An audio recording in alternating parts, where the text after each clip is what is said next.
கர்த்தருக்கு ஸ்தோத்திரம் உண்டாவதாக. இந்த 2025ஆம் ஆண்டினுடைய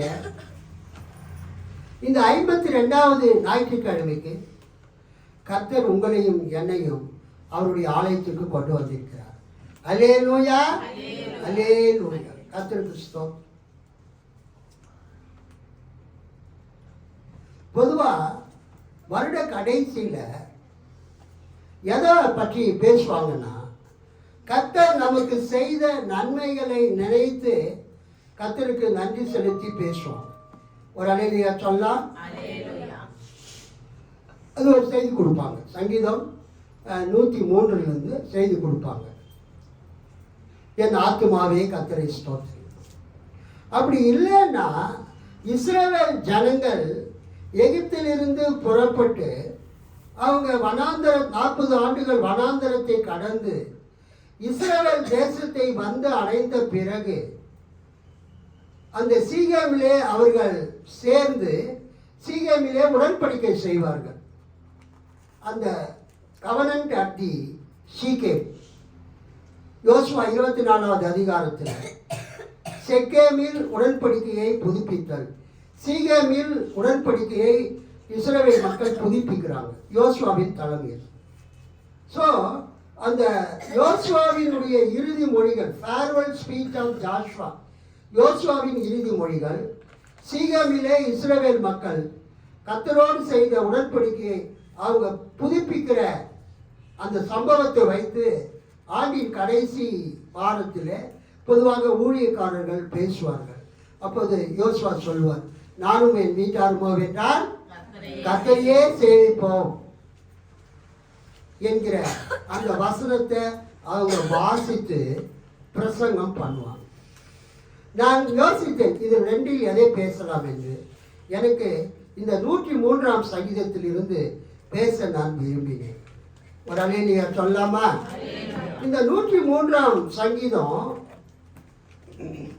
a psalm of praise and thanksgiving. கர்த்தருக்கு துதியையும் கர்த்தருக்கு நன்றியையும் ஏறெடுக்கக்கூடிய சங்கீதம். ஒவ்வொரு சங்கீதத்துக்கும் ஒரு பேர் உண்டு. சங்கீதத்துக்கு பல வகைகள் இருக்கிறது. குங்கல் என்கிறவர் அந்த சங்கீதங்களில் இருக்கிற வகைகளை குறித்து ஆய்வு செய்தார். இப்பொழுது நாம் இந்த சங்கீதத்தை பார்க்கும் பொழுது 103ஆம் சங்கீதம் தாவீதின் சங்கீதம் அல்லது தாவீதுவால் தொகுக்கப்பட்ட சங்கீதம், compiled by David or belong to David என்ற சங்கீதமாக இருக்கிறது. இந்த சங்கீதத்தினுடைய வகை ஹிம், ஒரு துதிப்பாடல். கைத்தட்டி ஆண்டவர் மகிமை பார்க்கிறோம். இந்த சங்கீதத்தினுடைய வகை என்னதுங்க? ஒரு துதிப்பாடல். ஹிம், ஹிம் என்றால் பாடல், ஞான பாடல். ஹிம் இது ஒரு துதிப்பாடல். 103ஆம் சங்கீதம் a psalm of praise, கர்த்தரை துதிக்கக்கூடிய ஒரு சங்கீதம். and thanksgiving, கர்த்தருக்கு நன்றி செலுத்தக்கூடிய ஒரு சங்கீதம். அல்லேலூயா. கர்த்தரை துதிக்கக்கூடிய சங்கீதம், கர்த்தருக்கு நன்றி செலுத்தக்கூடிய சங்கீதம். இங்கே இந்த சங்கீதம் தாவீது தனக்குத்தானே சொல்லிக் கொள்கிற ஒரு சங்கீதம். தாவீதே தனக்குத்தானே சொல்லிக் கொள்கிற, தனக்குத்தானே பேசிக் கொள்கிற சங்கீதம். ஷேக்ஸ்பியர் டிராமா, ஷேக்ஸ்பியருடைய நாடகத்தில் ஒன் ஆக்ட் பிளே அப்படின்னு சில பகுதிகள் வரும். ஒன் ஆக்ட் பிளேனா ஒரே ஒருத்தர் மட்டும் அந்த நாடக மேடையில் நின்று மக்களை பார்த்து பேசுவார். அல்லேலூயா. அது மக்களை பார்த்து பேசுறது என்னன்னா, அவர் தனக்குத்தானே பேசிக்கொள்வார். சில நாடகத்தில் அந்த தலைவர், அந்த தலைவி, அந்த கதாநாயகன், கதாநாயகி தனக்குத்தானே பேசிக்கொள்வார்கள். அதை பார்க்குறவங்க அவர் தனக்குத்தானே பேசுகிறத அவங்க கேட்பாங்க. இங்கு சங்கீதம் 103 தாவீது தனக்குத்தானே பேசிக்கொள்கிற ஒரு சங்கீதம். அல்லேலூயா. ஒரு மனுஷன் தனக்குத்தானே பேசினால் அதுக்கு ஆங்கிலத்தில் என்ன பேருன்னா சாலிலோக்கி. SOLILOQUY.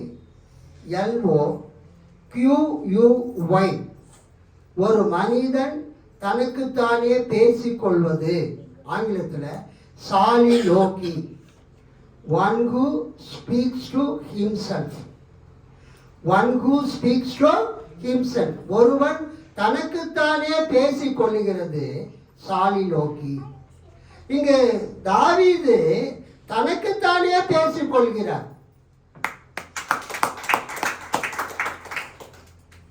தனக்குத்தானே யார் பேசிக்குவாரு? ஒருத்தர் கோபமா இருக்கும்போது நான் போய் என்ன பண்றேன் பார். அந்த வார்த்தை கேள்விப்பட்டிருக்கிறீங்களா? கிராமங்களில சண்டை போடும்போது அந்த வீட்டினுடைய தலைவன் கணவனோ அல்லது அந்த தலைவியோ மனைவியோ ரொம்ப கோபத்தின் மீதியில அவங்க சொல்லக்கூடிய வார்த்தை நான் போய் என்ன பண்றேன் பார். அது சாலிலோக்கி. அவங்க தனக்கு தானே பேசிக்கொள்கிறது. அதே நேரத்தில் ஒருத்தர் ஒரு பரீட்சையில் பாஸ் பண்ணிட்டார். அவருக்கு அரசாங்கத்தில் ஒரு வேலை கிடைத்து விட்டது. அப்போ அவர் என்ன சொல்வார்? கடவுளே, என் கனவெல்லாம் நிறைவேறிடுச்சு. கடவுளே, என் ஆசையெல்லாம் நிறைவேறிவிட்டது. உனக்கு எப்படிதான் நான் நன்றி சொல்றதுன்னு தெரியல. அவர் அதை யார்கிட்ட சொல்றாரு? கடவுள்கிட்ட சொல்றாரு. தனக்குத்தானே பேசிக்கிறார். எதுக்கு யாரும் இல்லை, ஆனா அவர் தனக்குத்தானே பேசிக்கொள்கிறார். ஸோ ஒருவர் தனக்குத்தானே பேசிக்கொள்கிறது சாலிலோக்கி. நீங்க மரியாளின் துதிப்பாடல பார்த்தீங்கன்னா லூக்கா 1வது அதிகாரத்தில் மரியாளின் துதிப்பாடல் வரும். மேக்னிஃபிகேட்.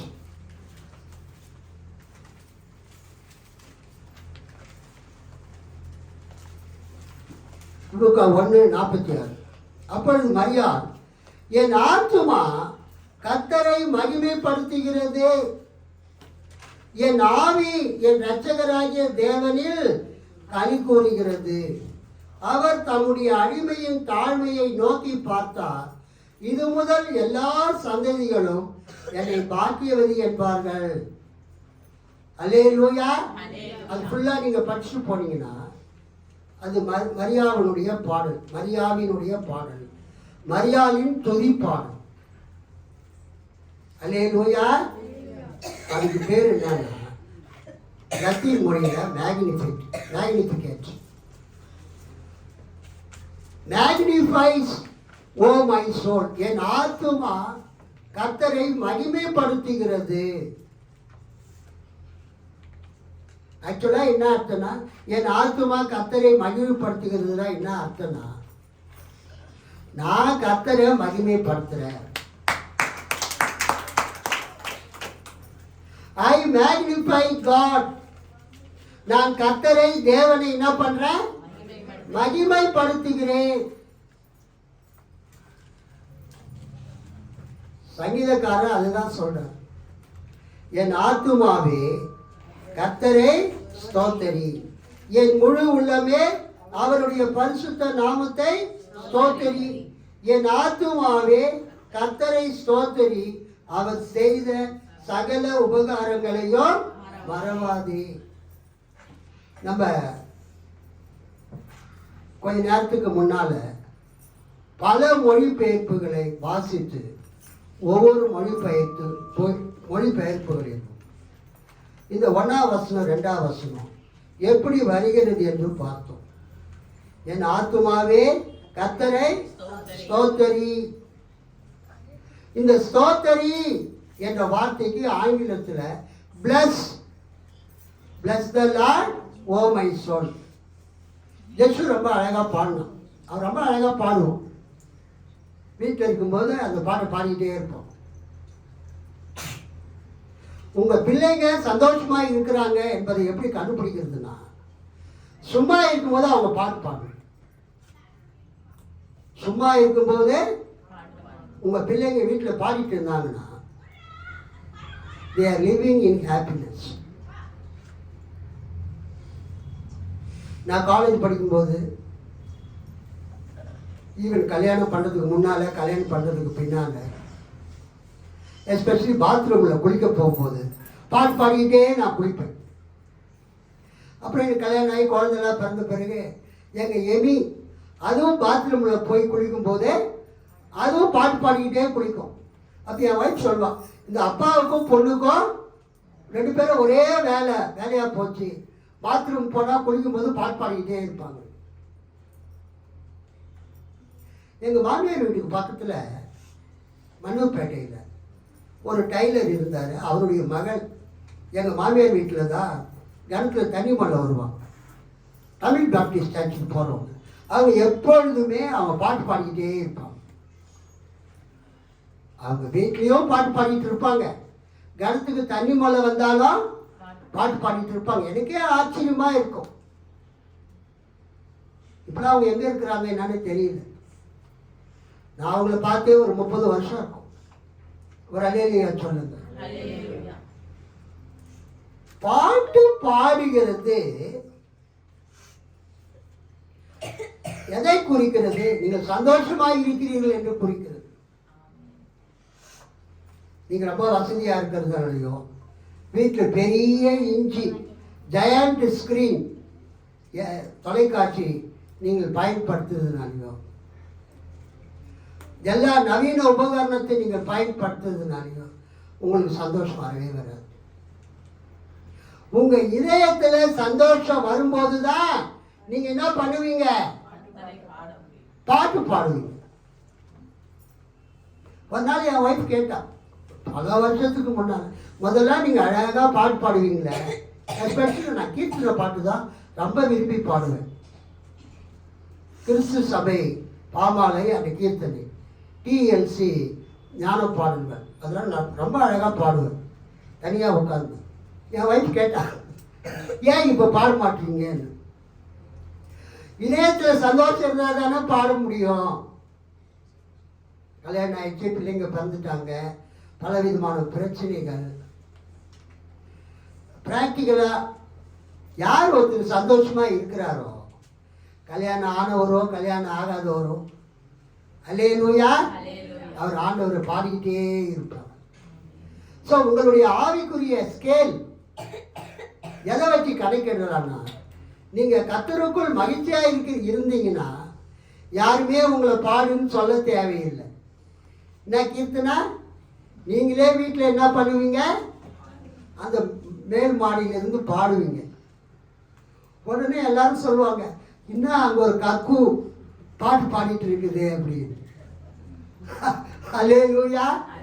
ஒரு குயில் தானே கக்குன்னா, குயில் கூவும். ஸோ நீங்கள் பாடுவது மக்களுக்கு மகிழ்ச்சியை கொடுக்கக்கூடியது. அல்லேலூயா. இந்த என் ஆத்துமாவே கர்த்தரை ஸ்தோத்திரி, அதில் பீட்டர் பெர்சிவல் நம்ம வாசித்த அந்த மொழிபெயர்ப்பில் அவர் ஒன்று சொல்றாரு. என்ன சொல்றாருன்னா, கீழ்கண்ட காரியத்திற்காக கர்த்தரை நீங்கள் போற்றுங்கள். என்னதுங்க? கர்த்தரை போற்றுங்கள், இரக்கமும் கிருபையுமாகிய இவைகளின் நிமித்தம். 103ஆம் சங்கீதத்தில் கர்த்தர் உங்களுக்கு இரக்கத்தை செய்து இருக்கிறார். அல்லேலூயா. கிருபையை உங்களுக்கு அவர் காண்பித்து இருக்கிறார். கர்த்தர் உங்களுக்கு இரக்கத்தையும் கர்த்தர் உங்களுக்கு கிருபையையும் காண்பித்ததற்காக இவைகளின் நிமித்தம் யெகோவாவை துதிக்கும்படி உணர்த்தல்.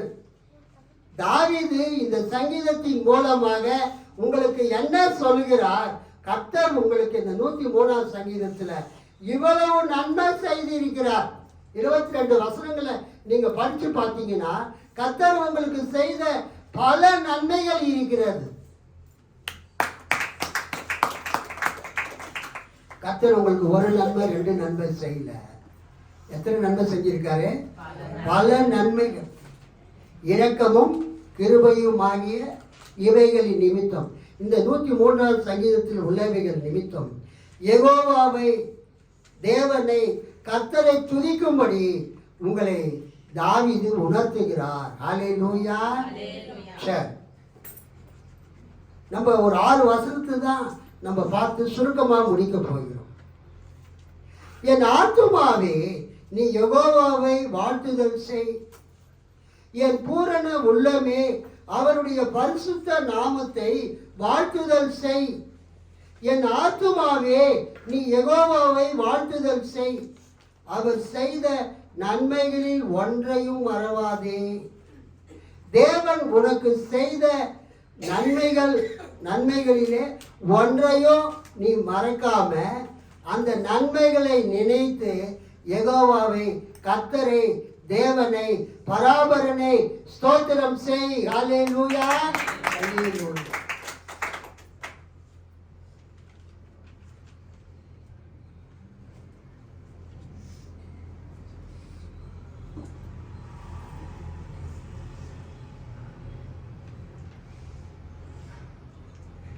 எபேசியஸ் கடவுளுக்கு பராபரன் என்ற பெயரை பயன்படுத்துகிறார். இப்போ நம்ம என்ன பார்க்க போறோம்னா, என் ஆத்துமாவே கர்த்தரை ஸ்தோத்தரி. அந்த ஸ்தோத்தரி என்ற வார்த்தைக்கு ஆங்கிலத்தில் பிளஸ் என்று வருகிறது. Bless the Lord O my soul. ஜெசு பாடினா இன்னும் நல்லா பாடி இருக்கலாம், அவனுக்கு உடம்பு சரியில்லை ஒரு வாரம். Wonderful song. Bless the Lord, oh my soul. அப்புறப்பா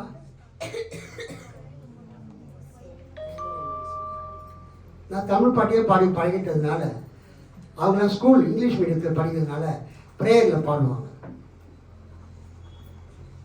Bless the Lord, oh my soul. என் ஆத்துமாவே கர்த்தரை ஸ்தோத்தரி. என் ஆத்துமாவே கர்த்தரை போற்றிடு.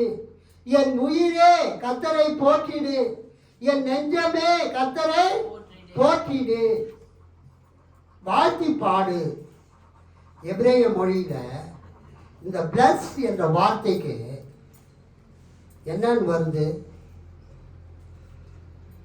பராக் அல்லது பாராக். எபிரேய மொழியில ஸ்தோத்தரி, பிரேஸ், பிளஸ் என்ற வார்த்தை எபிரேய மொழியில என்னன்னு வருது? பாராக். பாராக் பாராக் அல்லது பராக் என்கிற வார்த்தைக்கு அவங்க எப்படி மொழிபெயர்த்திருக்கிறாங்கன்னா, bless, congratulate, praise, salute, thank, kneel down. அல்லேலூயா. அந்த பராக் என்கிற வார்த்தை, எபிரேய வார்த்தை ஆங்கிலத்தில் எப்படி மொழிபெயர்க்கிறாங்க? பிளஸ், சல்யூட், அப்புறம் blessing, kneel down, congratulate, kneel, make to kneel ஆகியவையாக அவங்க மொழிபெயர்த்திருக்கிறாங்க. ஸ்தோத்திரி என்பதற்கு வாயால போற்றுதல் மட்டுமல்ல, நீங்கள் முழங்கால் படியிட்டு ஆண்டவருக்கு நேராக உங்களுடைய மகிமையை, கனத்தை நீங்கள் அவருக்கு தெரிவிக்கிறீர்கள். அந்த பராக் என்கிற வார்த்தை நம்முடைய பைபிள்ல எப்படி மொழிபெயர்க்கப்பட்டு இருக்கிறது? நம்முடைய பைபிளில் எப்படி மொழிபெயர்க்கப்பட்டு இருக்கிறது? kneel down, to kneel down, to make kneel, to bless, to pronounce blessings, give praise, give thanks, extol, to be blessed, be praised, to bless oneself, be blessed. This can mean to speak words invoking divine favor, speak of the excellence of someone. இந்த பராக் என்கிற வார்த்தை கர்த்தரை எந்த அளவுக்கு நீங்கள் துதிக்க முடியுமோ, கர்த்தரை எந்த அளவுக்கு நீங்கள் போற்ற முடியுமோ, கர்த்தருக்கு முன்பதாக நீங்கள் முழங்கால் படியிட்டு எந்த அளவுக்கு அவரை மகிமைப்படுத்த முடியுமோ, அதுதான் ஸ்தோத்திரி. அல்லேலூயா, அல்லேலூயா, அல்லேலூயா.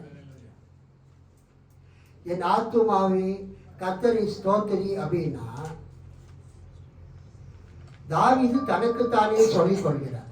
அவர் என்ன சொல்றாருன்னா, நான் கர்த்தரை போற்றுவேன், நான் கர்த்தரை துதிப்பேன், கர்த்தரை போற்றுவேன், கர்த்தரை மகிமைப்படுத்துவேன். கர்த்தருக்கு நேராக முழங்கால் படிக்கிட்டு அவரை மகிமைப்படுத்துவேன், அவரை போற்றுவேன். அவர் எனக்கு செய்த எல்லா நன்மைகளையும் நான் அவருக்கு அறிவிப்பேன். இந்த பராக் என்கிற வார்த்தை எபிரேய மொழியில 327 தடவை வருது. அல்லேலூயா, கர்த்தருக்கு ஸ்தோத்திரம். மவுண்ட்ஸ் எக்ஸ்போசிட்டரி டிக்ஷனரி அதில் மவுண்ட்ஸ் குறிப்பிடுகிறார். இந்த பாராக் என்கிற வார்த்தை 327 தடவை. என் ஆத்துமாவே கர்த்தரை ஸ்தோத்திரி. ஸ்தோத்திரினா என்ன சொல்ல சொல்லிக்கிறாங்க? ஆண்டவரை பற்றி உயர்த்தி பேசுதல், ஆண்டவரை போற்றுதல், ஆண்டவரை போற்றி துதித்தல், ஆண்டவரை நோக்கி முழங்கால் படியிடுதல். உங்களுக்கு ஆண்டவர் செய்த நன்மைகளை நீங்க என்ன பண்ணுதல்? மகிமைப்படுத்துதல். கர்த்தருக்கு ஸ்தோத்திரம். உங்களுக்கு கர்த்தர் செய்த காரியத்தை நினைச்சு நீங்க ஆண்டவருக்கு நன்றி செலுத்தும். ஆண்டவர் உங்களுக்கு சின்ன காரியமோ பெரிய காரியமோ ஆண்டவர் உங்களுக்கு நல்லது செய்யும். அதுக்கு அடுத்தது இன்னொரு வார்த்தை நம்ம பார்த்தோம். என் ஆத்துமாவே கர்த்தரை ஸ்தோத்திரி, என் முழு உள்ளமே அவருடைய பரிசுத்த நாமத்தை ஸ்தோத்திரி. என் ஆத்துமாவே கர்த்தரை ஸ்தோத்திரி, அவர் செய்த சகல உபகாரங்களையும் மறவாதே. அதாவது தாவீது தன் ஆத்துமா கிட்ட பேசுற மாதிரி இருக்குது. ஆக்சுவலா அது என்ன அர்த்தம்? நான் கர்த்தரை நான் ஸ்தோத்திரிப்பேன். அல்லேலூயா. நான் கர்த்தரை நானே புகழுவேன், நான் கர்த்தரை நானே மகிமைப்படுத்துவேன். கர்த்தர் எனக்கு செய்த எல்லா நன்மைகளையும் நினைத்து நான் கர்த்தரை ஸ்தோத்திரிப்பேன். இதுல முக்கியமா ஒரு வசனம், கர்த்தருடைய தன்மைகள். யாத்திராகமம் 34:6-7. ஒருத்தர் சத்தமா வாசிங்க. யாத்திராகமம் 34:6-7. கர்த்தர் அவனுக்கு முன்பாக கடந்து போகிற போது அவர் கர்த்தர் இரக்கமும் கிருபையும் நீடிய சாந்தமும் மகா தயையும் சத்தியமும் உள்ள தேவன், 1000 தலைமுறைகளுக்கு இரக்கத்தை காக்கிறவர், அக்கிரமத்தையும் மீறுதலையும் பாவத்தையும் மன்னிக்கிறவர், குற்றவாளியை குற்றமற்றவனாக விடாமல் பிதாக்கள் செய்த அக்கிரமத்தை பிள்ளைகளிடத்திலும் பிள்ளைகளுடைய பிள்ளைகளிடத்திலும் 3ஆம் 4ஆம் தலைமுறை மட்டும் விசாரிக்கிறவர் என்று கூறினார். The nature of God, தேவனுடைய தன்மைகள் இங்கு கொடுக்கப்பட்டிருக்கிறது. The attributes of God, தேவனுடைய தன்மைகள் என்ன இருக்குது? கர்த்தர் எப்படிப்பட்டவர்? கர்த்தர் இரக்கமும் கிருபையும் நீடிய சாந்தமும் மகா தயையும் சத்தியமும் உள்ள தேவன், 1000 தலைமுறைகளுக்கு இரக்கம் காக்கிறவர், அக்கிரமத்தையும் மீறுதலையும் பாவத்தையும் மன்னிக்கிறவர், குற்றவாளியை குற்றமற்றவனாக விடாமல் பிதாக்கள் செய்த அக்கிரமத்தை பிள்ளைகளிடத்திலும் பிள்ளைகளுடைய பிள்ளைகளிடத்திலும் 3ஆம் 4ஆம் தலைமுறை மட்டும் விசாரிக்கிறவர் என்று கூறினார். The nature of God is given in Exodus 34:6-7. அதை இந்த சங்கீதத்தில் சங்கீதக்காரன் சொல்கிறார். கர்த்தரை நம்ம ஏன் துதிக்கணும், கர்த்தரை ஏன் ஸ்தோத்திரிக்கணும்னு ஒரு 7 பாயிண்ட் நம்ம இங்க பார்க்கணும். 3ஆம் வசனத்தில் அவர் உன் அக்கிரமங்களை எல்லாம் மன்னித்து. கர்த்தரை நம்ம ஏன் துதிக்கணும், கர்த்தரை ஏன் ஸ்தோத்திரிக்கணும்னா, கர்த்தர் முதலாவது நமது பாவங்களை மன்னிக்கிறார். அல்லேலூயா. நம்பர் 2, கர்த்தர் நமது நோய்களை எல்லாம் குணமாக்குகிறார். அல்லேலூயா. கர்த்தர் நமது நோய்களை எல்லாம் குணமாக்குகிறார். நம்பர் 3, 4ஆம் வசனத்தில், உன் பிராணனை அழிவுக்கு விலக்கி மீட்டு. ஜேம்ஸ் மஃபட் ரொம்ப அழகா டிரான்ஸ்லேட் பண்ணியிருக்கிறார். He saves you from death. கர்த்தர் என்ன செய்யறாரு? உங்களை எங்கிருந்து விடுதலை ஆக்குறாரு? மரணத்திலிருந்து உங்களை கர்த்தர் விடுதலை ஆக்குகிறார். ஜேம்ஸ் மஃபட் டிரான்ஸ்லேஷன்ல அவர் எப்படி பண்ணியிருக்கிறாருன்னா, He saves your life from death. மரணத்திலிருந்து உன்னுடைய ஜீவனை அவர் காப்பாற்றுகிறார். நம்ம பைபிள்ல உன் பிராணனை அழிவுக்கு விலக்கி மீட்டுன்னு இருக்குது. ஜேம்ஸ் மஃபட் எப்படி டிரான்ஸ்லேட் பண்றாரு? மரணத்திலிருந்து உன் ஜீவனை கர்த்தர் காப்பாற்றுகிறார்.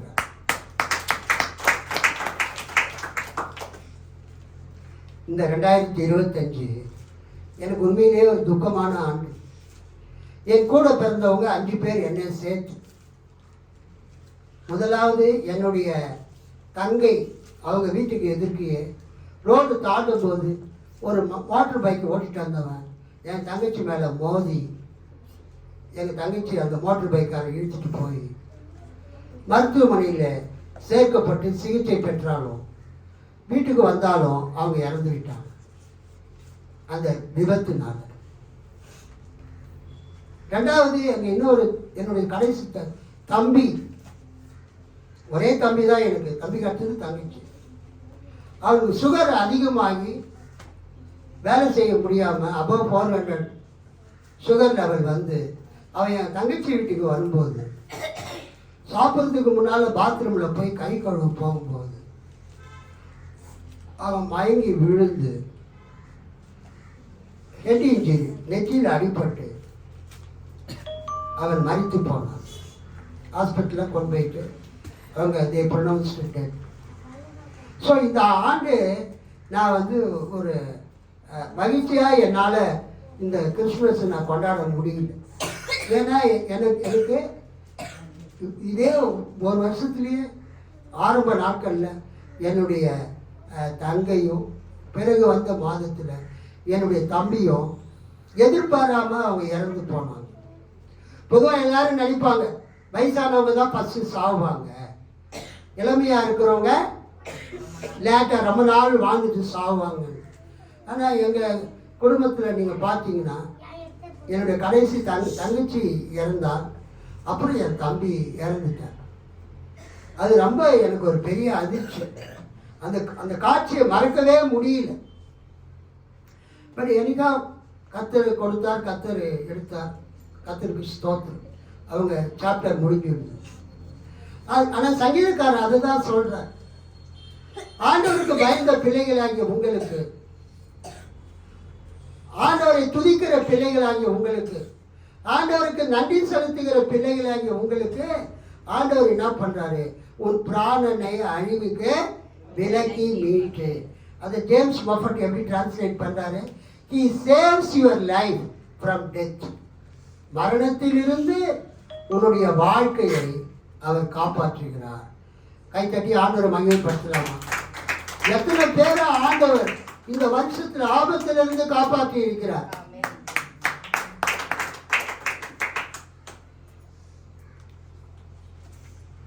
அக்கிரமங்களை மன்னிக்கிறார், நோய்களை குணமாக்குகிறார், உங்களுடைய ஜீவனை மரணத்திற்கு விலக்கி காக்கிறார். 4வது, உன்னை கிருபையினாலும் இரக்கங்களினாலும் முடிசூட்டி. இந்த வார்த்தை ரொம்ப இம்பார்ட்டன்ட். ஆண்டவர் தாவீது சொல்லுகிறார், உங்களை ஆண்டவர் கிருபையினாலும் இரக்கங்களினாலும் முடிசூட்டுகிறார். கர்த்தருக்கு ஸ்தோத்திரம். கிருபையினாலும் இரக்கங்களினாலும் ஆண்டவர் என்ன செய்கிறார்? முடிசூட்டுகிறார். கர்த்தருக்கு ஸ்தோத்திரம். இந்த கிருபை பழைய ஏற்பாட்டிலையும் கிருபை வருது, புதிய ஏற்பாட்டிலையும் கிருபை வருது. புதிய ஏற்பாட்டில் வரக்கூடிய கிருபை இயேசு கிறிஸ்துவின் மூலமாய் உண்டாயிற்று. நீங்க யோவான் 1ஆம் அதிகாரம்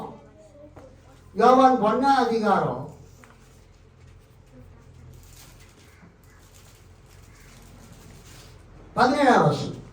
எப்படி எனில் நியாயப்பிரமாணம் மோசேயின் மூலமாய் கொடுக்கப்பட்டது, கிருபையும் சத்தியமும் இயேசு கிறிஸ்துவின் மூலமாய் உண்டாயின. கிருபையும் சத்தியமும் யார் மூலமாய் உண்டாயின? இயேசு கிறிஸ்துவின் மூலமாய் உண்டாயின. கர்த்தருக்கு ஸ்தோத்திரம் உண்டாகும். பழைய ஏற்பாட்டில் கிருபை என்கிற வார்த்தை எப்படி வருதுன்னா, நீங்க பார்த்தீங்கன்னா சங்கீதம் 103, He crowns you with His love and pity. He crowns you with His love and pity. மொஃபட்டுடைய டிரான்ஸ்லேஷன்.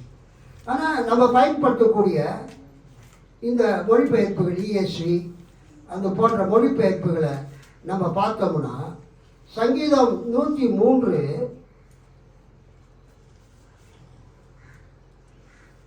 சங்கீதம் 103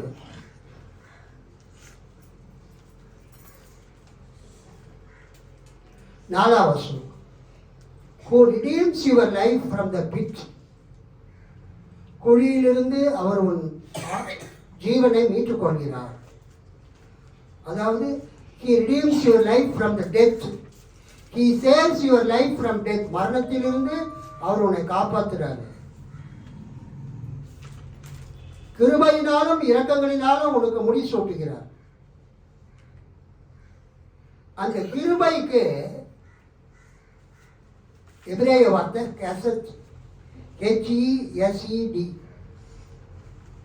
கிருபைக்கு எபிரேய வார்த்தை கெசத், HESED.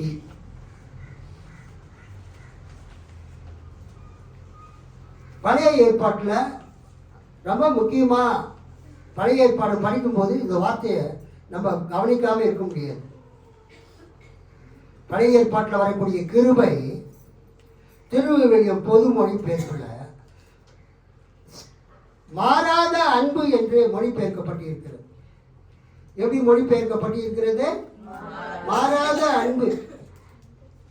அவர் உனக்கு பேர் அன்பையும் இரக்கத்தையும் மணிமுடியாக சூட்டுகின்றார். பேர் அன்பு, ஆங்கிலத்தில் steadfast love. ஆண்டவர் உங்களுக்கு பேர் அன்பை, மாறாத அன்பை, என்றென்றும் நிலைத்திருக்கிற அன்பை, steadfast love-ஐ அவர் உங்களுக்கு அவர் முடி சூட்டுகிறார்.